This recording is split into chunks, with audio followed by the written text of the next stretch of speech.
Hello guys दोस्तों, अगर आप हमारी सीरीज स्टार्टिंग से देख रहे हैं तो आप इस इंट्रो को स्किप कर सकते हैं, लेकिन ये इंट्रो उन लोगों के लिए हेल्पफुल होगा जो फर्स्ट टाइम हमारी वीडियो देख रहे हैं या बीच में से हमारी सीरीज को देख रहे हैं। उनके लिए हेल्पफुल है। मैं बता देता हूं कि ये जो सीरीज है किस किस के लिए हेल्पफुल है। सबसे पहले यही जानना जरूरी है, क्योंकि अगर आपने हमारी वीडियो को चूज किया है तो आपको पता होना चाहिए ये आपकी किस तरीके से हेल्प कर सकती है। ठीक है, ये 3 लोगों के लिए हेल्पफुल है ये सीरीज। फर्स्ट, जिस भी किसी को एनएसएम सीरीज 5 का एग्जाम देना है, आपको पता होगा कि अगर आपको इंडिया में म्यूचुअल फंड डिस्ट्रीब्यूटर बनना है तो आपको एनएसएम सीरीज 5 का एग्जाम देना मैंडेटरी है। ठीक है, सबसे पहले तो ये उनके लिए हेल्पफुल है। सेकंड, जो कोई एग्जाम तो क्लियर कर चुका और म्यूचुअल फंड इंडस्ट्री में भी है लेकिन उसके कुछ बेसिक्स क्लियर नहीं है, तो ये उनके लिए भी हेल्पफुल होगी, क्योंकि आपको कोई बेसिक नहीं बताएगा कभी भी। आप आगे इंडस्ट्री में हो, प्रैक्टिकल लाइफ में हो, तो बेसिक अगर आपको क्लियर करने, अपना म्यूचुअल फंड का बिजनेस थोड़ा आगे बढ़ाना है तो भी ये वीडियो आपके काम की है। थर्ड, आप ना तो आपको एग्जाम देना ना आपको म्यूचुअल फंड सेल करने, कभी ना कभी आप खरीदने की तो सोचोगे ना, क्योंकि आने वाला टाइम आपको पता है कि सबसे बेस्ट जो इन्वेस्टमेंट अपॉर्चुनिटी है आज की डेट में हमारे पास इंडिया में, वो म्यूचुअल फंड है। तो अगर जब तक आपको उसका क्लियर नहीं होगा बेसिक, तो आप परचेज करोगे भी तो आपको पता नहीं होगा आपने सही किया गलत किया। फिर तो जो आपको जो बताएगा आप उसके अकॉर्डिंग परचेज करोगे। ठीक है दोस्तों, तो अब आपको पता लग गया कि आपके कैसे हेल्प करेगी ये सीरीज, तो वीडियो पूरा देखना अगर आप इन 3 कैटेगरी में आते हैं। तो अगर नहीं आते तो आप वीडियो को स्किप करो। Hello guys, welcome back to our YouTube channel. दोस्तों, आज की वीडियो में हम स्टार्ट करने वाले हैं चैप्टर 5, जो कि आपका स्कीम रिलेटेड इंफॉर्मेशन। ठीक है, इससे पहले जो हमारी वीडियो थी मैंने आपको एक लाइन बताई थी जो आपने ऑलरेडी अपने टीवी में किसी एडवर्टीजमेंट में 100% सुनी होगी। क्या है वो line? Mutual fund investment is subject to market risk, please read all scheme related documents carefully. तो यहाँ पे ना एक वर्ड यूज हुआ है, स्कीम रिलेटेड डॉक्यूमेंट्स। आपको कहा है कि अगर आप म्यूचुअल फंड में इन्वेस्टमेंट करते हो तो स्कीम रिलेटेड जो डॉक्यूमेंट्स है ना, उन्हें ध्यान से पढ़ना। भाई ध्यान से तो हम पढ़ लेंगे, लेकिन ये तो बताओ स्कीम रिलेटेड डॉक्यूमेंट्स क्या क्या होते हैं, क्या क्या हमें पढ़ना है और कहाँ पर वो मिलेगा और कैसे उनको पढ़ना है और उसके अंदर क्या क्या चीजें होगी जो हमारे लिए काम की होगी। ठीक है दोस्तों, वो सब चीजें आज हम सीखने वाले हैं इस वीडियो में। तो इसलिए वीडियो को ध्यान से देखना, एंड तक देखना, अच्छे से देखना। इसमें आपके अच्छे खासे क्वेश्चन आते हैं जो कि आपको कंफ्यूज कर सकते हैं कि कौन से डॉक्यूमेंट से रिलेटेड आपको इंफॉर्मेशन कहां पर मिलेगी। ठीक है, चलो हम स्टार्ट करते हैं। Investors are governed by the principle of caveat emptor. Caveat emptor का मतलब क्या होता है? सेवेट एम्प्टर का मतलब होता है कि जो इन्वेस्टर होता है ना, ये सोचा जाता है कि वो ये वाला प्रिंसिपल फॉलो करेगा। आप कहोगे यार फॉलो तो करेगा, लेकिन होता क्या है ये तो बताओ। सेवेट एम्प्टर का मतलब होता है शुद्ध हिंदी में, क्रेता सावधान रहे। ठीक है, यानी buyer be aware, buyer be aware, यानी कि आप कुछ भी खरीद रहे हो तो सबसे पहले अपनी जांच परख, जो भी चीजें उससे रिलेटेड डॉक्यूमेंट है कुछ भी है, तो पहले आपकी खुद की जिम्मेदारी है कि आप उसको ध्यान से पढ़े समझे, तभी आप उसको परचेज करें। अगर उन्होंने कोई इंफॉर्मेशन आपको स्कीम रिलेटेड डॉक्यूमेंट में दी है और ठीक है, और आपको नहीं पता, आपने नहीं पढ़ी और आपको उस चीज से नुकसान हो गया, तो आप उसकी कंप्लेन नहीं कर सकते, क्योंकि हम ये मान के चलते हैं मार्केट में कि अगर उन्होंने 50 का पेपर भी दिया तो आप 50 के 50 आपने पढ़ लिए हैं और पढ़ने के बाद आपने डिसीजन लिया इन्वेस्टमेंट करने का। ठीक है, तो यहाँ पर सेवेट एम्प्टर यानी क्रेता सावधान रहे, बायर बी अवेयर का रूल लगता है। ठीक है, अब आप कहोगे चलो यार ठीक है, पहले ये बताओ डॉक्यूमेंट कौन कौन से हैं। देखो डॉक्यूमेंट्स हैं मेनली 3। पहला scheme information document, scheme information document जो कि details of the particular scheme, जो उस स्कीम से रिलेटेड जितनी भी डिटेल्स होती है वो सब सिड में मिलेगी आपको। ठीक है, आपको मोटा मोटा याद रख लो कि स्कीम इंफॉर्मेशन डॉक्यूमेंट इसको बोलते हैं सिड। सिड इसके अंदर स्कीम रिलेटेड जितनी भी इंफॉर्मेशन है वो सब आपको मिलेगी। ठीक है, सेकंड डॉक्यूमेंट आता है हमारा स्टेटमेंट ऑफ एडिशनल इंफॉर्मेशन। देखो इसका नाम ही एडिशनल इंफॉर्मेशन है, यानी कि स्कीम के अलावा जितनी भी चीजें हैं, स्कीम से रिलेटेड चीजें छोड़ के जितनी भी है वो सब आपको कहां मिलेगी? साई में। स्टेटमेंट ऑफ एडिशनल इंफॉर्मेशन, इसको साई बोलते हैं, इसको सिड बोलते हैं। ठीक है, which has statutory information about the mutual fund AMC that is offering the scheme. Clear? SEBI does not approve the disapprove the scheme related document. It gives its observation which are to be incorporated in this document. Thus the documents in the market are vetted by SEBI and not approved by SEBI. यानी कि SEBI कभी भी scheme related documents को approve नहीं करती। वो हाँ बता सकती है कि आपने ये चीज में गलत लिखी है, इसको आप ठीक कर दो, यानी कि ये हमारे रेगुलेशंस के अकॉर्डिंग नहीं है, आप इसको चेंज करो। ठीक है, वो कभी भी आपको गाइड नहीं करेगी आप ये चीज इसमें लिखो। ठीक है, एक फॉर्मेट है उसमें आपको लिखना पड़ेगा, बट वो कभी भी अप्रूव नहीं करेगी। अच्छा ये आपका ठीक है चलो मैं अप्रूव कर दूं, नहीं, वो सिर्फ गाइड करेगी, रिकमेंड करेगी। Clear? Draft SID and SAI available for viewing on the SEBI's website. The final document have to be hosted on AMFI website 2 days before the issue opens. यानी कोई अगर इशू ओपन होने वाला है तो 2 दिन पहले वो AMFI की वेबसाइट पर SID और SAI आ जाने चाहिए। ठीक है दोस्तों, तो ये आपका MCQ बन सकता है, याद रखना 2 दिन पहले, इशू ओपन होने से पहले आपको AMFI की वेबसाइट पर मिल जाएगा। क्लियर? चलो, स्कीम इंफॉर्मेशन डॉक्यूमेंट का स्ट्रक्चर क्या है? स्ट्रक्चर मतलब इसके अंदर क्या क्या आएगा। टेबल ऑफ कंटेंट्स, ये तो आपका वो हो गया एक तरीके से इंडेक्स। हाइलाइट्स, उस स्कीम से रिलेटेड हाइलाइट्स क्या है। इंट्रोडक्शन, उसके बारे में introduction. Information about the scheme, schemes के बारे में जानकारी। Units and offers, fees and expenses, right of unit holder, general unit holders information, penalties, litigation etcetera. ये बेसिक चीजें स्कीम से रिलेटेड जितनी भी है ये सब आपकी SID में आएगी। ठीक है, स्कीम इंफॉर्मेशन डॉक्यूमेंट में। चलो और देखते हैं और क्या आएगा, और क्या क्या आएगा। एलिजिबल इन्वेस्टर्स के बारे में आएगी, कौन कौन इसमें इन्वेस्ट करते हैं उसके बारे में बताइए। Buying units of the scheme from mutual funds, buying units कैसे कैलकुलेट होगी। Applying for units of the mutual fund scheme, apply कैसे करोगे आप उसमें।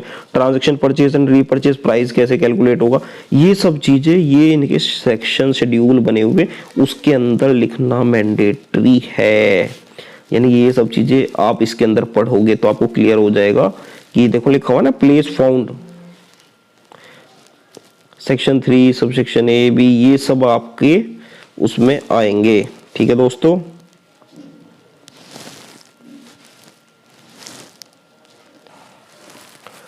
ठीक है दोस्तों, मैंने आपको बता दिया यहाँ पे सेक्शन शेड्यूल दिए हुए हैं जहां पर आपको ये वाली स्कीम देखने को मिलेगी अगर आप किसी कंपनी का स्कीम इंफॉर्मेशन डॉक्यूमेंट पढ़ते हैं तो। ठीक है दोस्तों, चलो नेक्स्ट पे आ जाते हैं। यहाँ भी ये सब चीज लिखी हुई है, नहीं SID का ही पार्ट है ये सब आपका। Calculation of the schemes NAV per unit, source of information कहाँ से आनी है, मोड ऑफ ट्रांजैक्शंस कैसे होना है, लोड स्ट्रक्चर के बारे में, टैक्स इंप्लीकेशंस के बारे में, ये सब चीजें आपका SID का पार्ट है। ठीक है, अब बात करते हैं स्टेटमेंट ऑफ एडिशनल इंफॉर्मेशन, यानी कि SAI के अंदर, यानी कि ये आपके SAI के बारे में बात कर रहे हैं। SAI के अंदर आप क्या क्या इंफॉर्मेशन होगी। Tax legal and general information, investor की ग्रीवियंस के बारे में क्या बात होगी। How to apply, right of unit holders, investment valuation norms, constitution of the mutual fund, sponsors के बारे में जानकारी पूरी होगी इसके अंदर। AMC के बारे में होगी, ट्रस्टी के बारे में होगी, कंपनी एंड सर्विस प्रोवाइडर्स के बारे में होगी। ठीक है, ये सब चीजें आपको SAI के अंदर मिलेगी। अगर आपके पास MCQ आता है कि AMC की जानकारी कहाँ मिलेगी, स्पॉन्सर्स की जानकारी कहाँ मिलेगी, या फिर आप किसी म्यूचुअल फंड की स्कीम में अप्लाई कर रहे हो और आपका डॉक्यूमेंट आया SID और SAI और आपको देखना है इस कंपनी का स्पॉन्सर कौन है, तो अगर आपको उसकी जानकारी चाहिए तो आपको SAI में जाना पड़ेगा। क्लियर क्लियर क्लियर क्लियर, आगे बढ़ो। की इंफॉर्मेशन मेमोरेंडम, ये पता है क्या होता है, ये होता है SID और SAI का मिक्स। ठीक है, उन दोनों में से जो जो इंपॉर्टेंट चीज होती है अगर आपको ब्रीफ में पढ़नी और समझनी है तो आप किम पढ़ना, तो किम के अंदर आपको सब कुछ मिल जाएगा जो आपके काम का है। ठीक है, एक KIM is mandatory circulated along with the application form, यानी कि अगर एप्लीकेशन फॉर्म अगर आप दे रहे हो किसी को म्यूचुअल फंड से रिलेटेड कि अप्लाई करने के लिए एप्लीकेशन फॉर्म दे रहे तो उसके साथ मैंडेटरी आपको सर्कुलेट करना ही पड़ेगा किम। ठीक है, KIM is essentially summary of the SID and SAI, ये SID एंड SAI की समरी होता है, ये आपके MCQ क्वेश्चन आ सकता है। It contains the key points of these documents that are essential for the investor to know the make a decision on the suitability of the investment of their needs। ठीक है, clear clear clear clear, मैंने आपको बता दिया है ये summary है SID and SAI की। और अगर आप एप्लीकेशन फॉर्म इशू करें तो उसके साथ मैंडेटरी है देना, सर्कुलेट करना, और इसके अंदर आपके जो मेन की पॉइंट्स है सिड एंड साई के, वो सब इसके अंदर होंगे। Some of the key items contain in the KIM, क्या क्या इसके अंदर आइटम्स, मेन आइटम्स क्या क्या आना चाहिए। Name of the AMC of mutual fund, trustee, fund manager and schemes, यानी एएमसी के बारे में जानकारी, म्यूचुअल फंड के बारे में जानकारी, ट्रस्टीज के बारे में जानकारी, फंड मैनेजर कौन है, स्कीम के बारे में जानकारी। क्लियर, ठीक है भाई। चलो, dates of issue, opening, issue closing, reopening of sale and repurchase, यानी कब आपका इशू ओपन हो रहा है, कब क्लोज हो रहा है, रीओपनिंग कब होगी, सेल रीपरचेज के बारे में ये सब जानकारी आपको इसी के अंदर मिलेगी। इन्वेस्टमेंट के ऑब्जेक्टिव क्या है, एसेट एलोकेशन पैटर्न क्या है, the risk profile of the scheme क्या है, प्लान्स एंड ऑपरेशन क्या है, बेंचमार्क इंडेक्स क्या है, डिविडेंड पॉलिसी क्या है, performance of the scheme benchmark of past 1 year, 3 year, 5 years and since Inception, ये सब चीजें आपको किम के अंदर मिलेगी। ठीक है। Updation of scheme documents, regulatory provision, देखो ये आपका बहुत इंपॉर्टेंट क्वेश्चन है आपके एमसीक्यू में। क्या है, ये है अपडेशन ऑफ सिड। आपको सिड कब अपडेट करना पड़ेगा, देखो अपडेट आपके तीनों डॉक्यूमेंट होंगे, सिड, साई और किम, तीन ही तो डॉक्यूमेंट है आपके। सिड क्या है, स्कीम इन्फॉर्मेशन डॉक्यूमेंट, यानी कि स्कीम से रिलेटेड जानकारी आपको कहाँ मिलेगी, सिड में मिलेगी। एडिशनल इन्फॉर्मेशन साई, यानी उसके अलावा जो आपकी जानकारी है एएमसी स्पॉन्सर वगैरह की, वो आपको साई में मिलेगी। किम क्या है, दोनों की समरी है, उसके अंदर सब कुछ मिलेगा आपको। ठीक है, क्लियर। तो सिड को आप कब अपडेट करोगे, for the open ended and interval schemes, अगर कोई ओपन एंडेड स्कीम है या फिर इंटरवल स्कीम है, the SID shall be updated within next 6 month from the end of the first half और second half of the financial in which scheme were launch.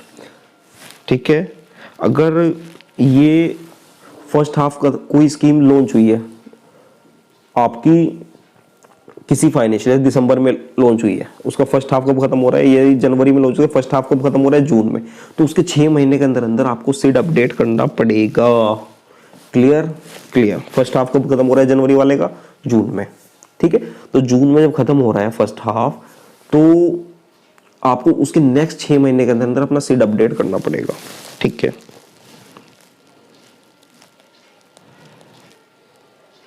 Subsequently SID shall be updated within 1 month from the end of half year, यानी कि जब first time launch होगी तब तो 6 महीने के अंदर लॉन्च करना है सिड को।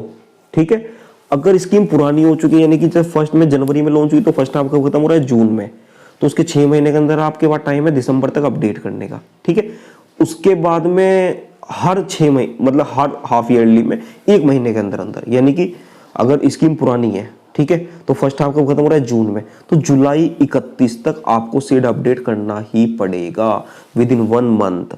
तो ध्यान रखना, अगर नया इशू हुआ है तो 6 महीने के अंदर फर्स्ट हाफ ईयर के। ठीक है, अगर पुराना हो चुका तो with in 1 month. Clear, clear, clear, clear, clear, clear.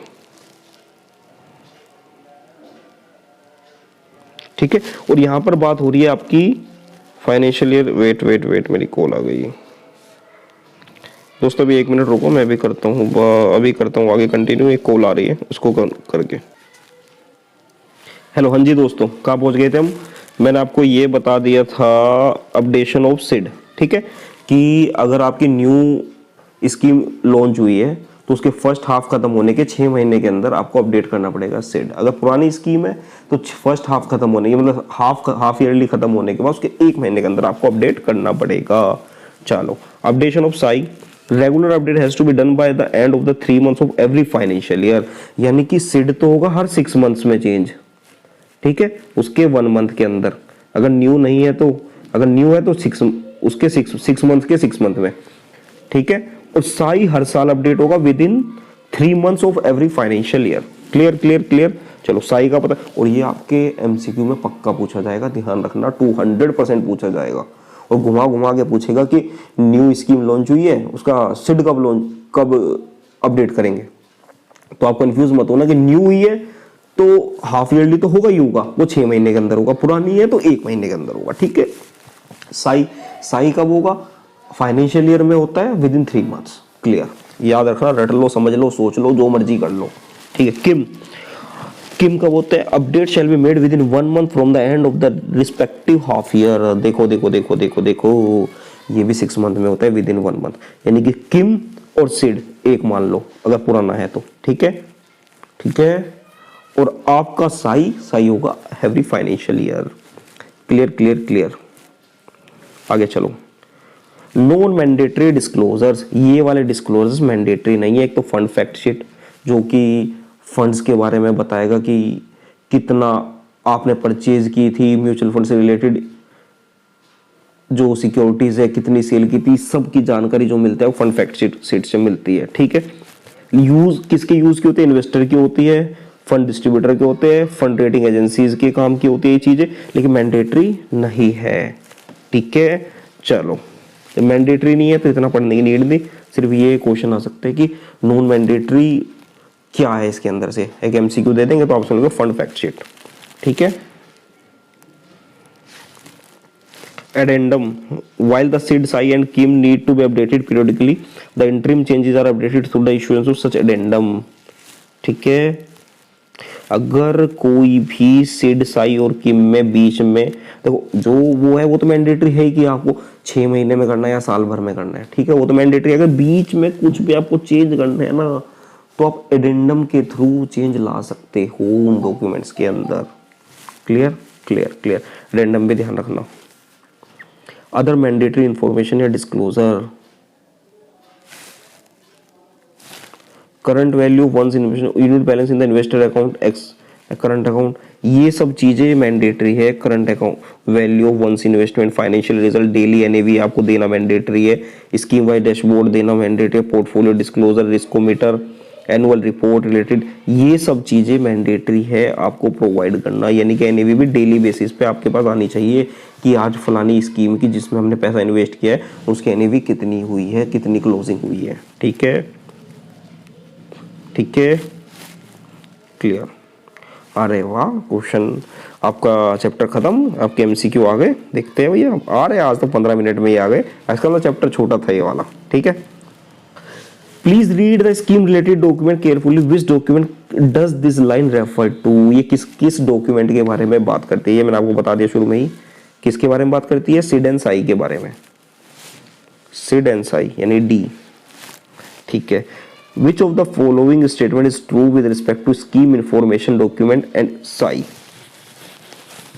क्या है यानी कि सिड और साई के बारे में इनमें से क्या सही है? These two documents are prepared in the format prescribed by AMFI as part of AMFI's code of conduct। नहीं, AMFI थोड़ी ना बताती है कोड ऑफ कंडक्ट इसके बारे में, इसको बताती है सेबी। तो सेबी कहाँ लिखा हुआ है? ये रहा third. These two documents are prepared in format prescribed by SEBI। ये रहा फॉर्मेट तो सेबी ही बताएगी ना।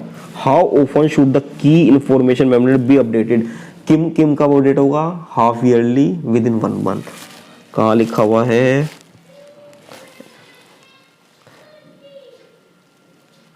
ठीक है, की इंफॉर्मेशन मेमोरेंडम, एक second.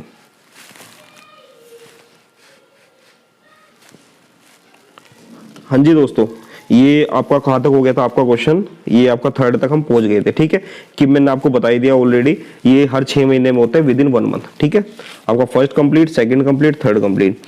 As per the SEBI guidance, how often should be mutual fund scheme portfolio be published? कब होना चाहिए आपका जो म्यूचुअल फंड का पोर्टफोलियो वो कब पब्लिश होना चाहिए बताओ? एनुअली। ठीक है, ये आपका उसमें नहीं आया था लेकिन मैं आपको बता देता हूँ। ठीक है, with which agency are the mutual fund distributor registered? AMFI के से होते हैं रजिस्टर्ड, ये तो क्लियर है सबको। ठीक है, association of mutual fund of India से। ठीक है, चलो नहीं नहीं नहीं नहीं, आपका जो फोर्थ वाला है ना इसका आंसर है स्कीम्स पोर्टफोलियो हाफ ईयरली होता है इशू। ठीक है, इसके मोस्टली डॉक्यूमेंट जो है ना आपके पब्लिश होते हैं हाफ ईयरली। सिर्फ आपका साई छोड़ दो। ठीक है, आपको रटने के लिए, समझने के लिए, सोचने के लिए ध्यान रखना, अगर आप भूल भी जाओ ना तो साई आपका ईयरली है, बाकी सब हाफ ईयरली है। क्लियर? ठीक है,